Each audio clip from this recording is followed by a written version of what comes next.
आज आपको एक ऐसी नायिका की कहानी सुनाई जाए जिसने अंग्रेजों के साथ लोहा लिया, जिसकी लगाई क्रांति की आग ने भारत में आज़ादी की लड़ाई की अलख जगाई, जिसने अपने राज्य की रक्षा के लिए बेटा गोद लिया क्योंकि शादी के थोड़े ही समय बाद पति की मृत्यु हो गई थी, जो अंग्रेजों की गोद निषेध नीति के विरोध में सेना लेकर मैदान जंग में उतर गई। अगर आप कहीं इन सब तथ्यों को पढ़ने के बाद झांसी की रानी लक्ष्मीबाई के बारे में सोच रहे हैं तो आप गलत सोच रहे हैं।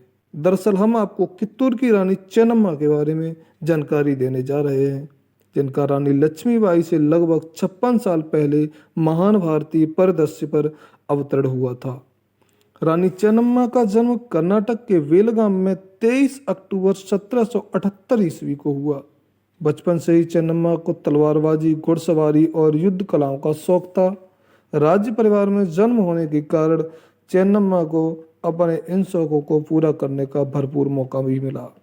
उन्होंने अपनी शिद्दत से इन कलाओं को सीखा भी।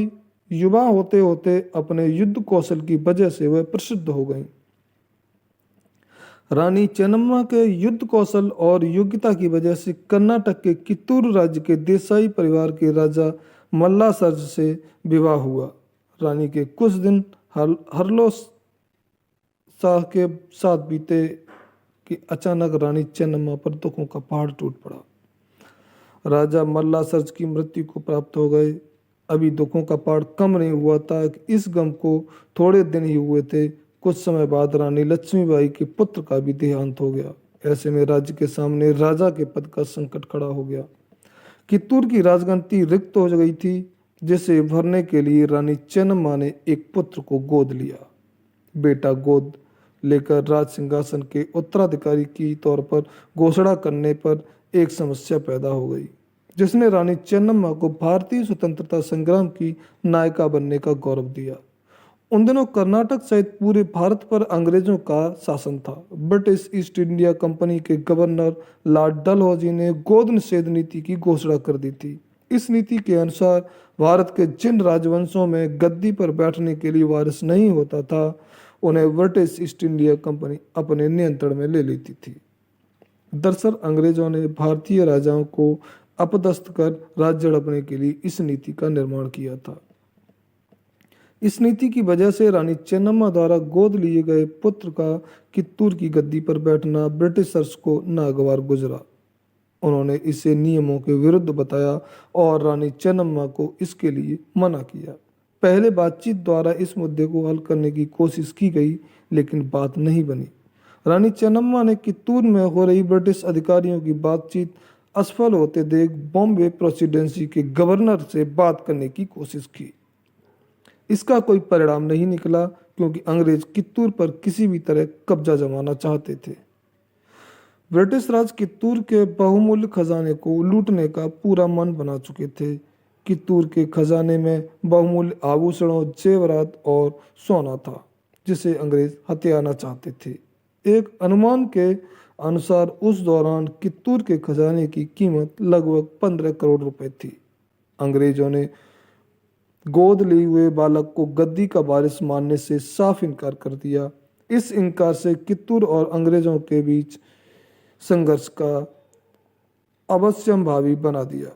जब यह तय हो गया कि अंग्रेज नहीं मानने वाले, तो रानी चेन्नम्मा ने संघर्ष करने का फैसला लिया।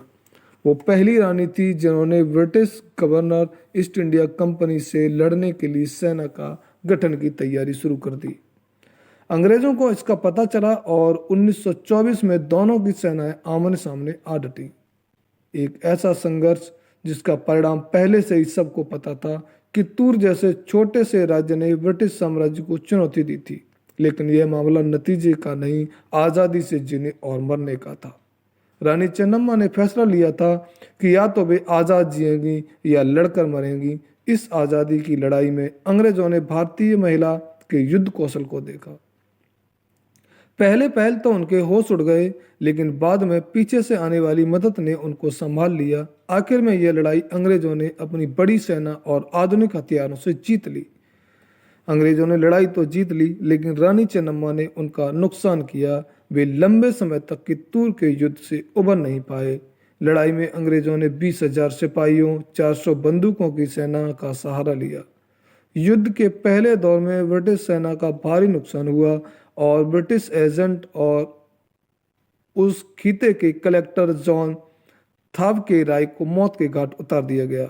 चेन्नम्मा के मुख्य सेनापति बलप्पा ने ब्रिटिश सेना को एक बार तो पीछे हटने पर मजबूर कर दिया।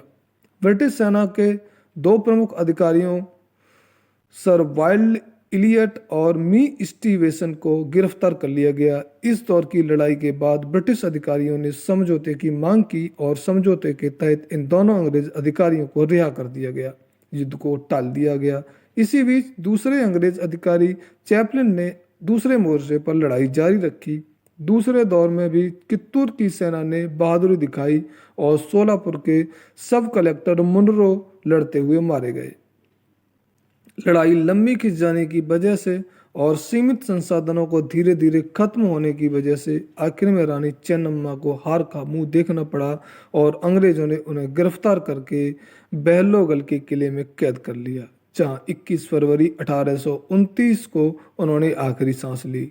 इस महान युद्ध में रानी चेन्नम्मा को स्थानीय सहायता भरपूर मिली। अपनी बहादुरी के लिए कर्नाटक के लोगों ने उन्हें नायिका के तौर पर पूजा जाता है। उनकी याद में 22 से 24 अक्टूबर को हर साल कित्तूर उत्सव मनाया जाता है। उनके सम्मान में नई दिल्ली के पार्लियामेंट हाउस में उनकी मूर्ति की भी स्थापना की गई है। इसके अलावा कर्नाटक में भी रानी चेन्नम्मा को सम्मान देने के लिए उनकी मूर्तियां बेंगलुरु और कित्तूर में बनवाई गई हैं। आज भी कित्तूर का राजमहल दूसरी ऐतिहासिक इमारतों में इस महान महिला की वीरता के साक्ष्यों को देखा और महसूस किया जा सकता है। उन्होंने जो आज़ादी की अलख जगाई, उसने ढेरों अन्य लोगों को प्रेरणा ली। रानी चेन्नम्मा के योगदान को कभी भुलाया नहीं जा सकता।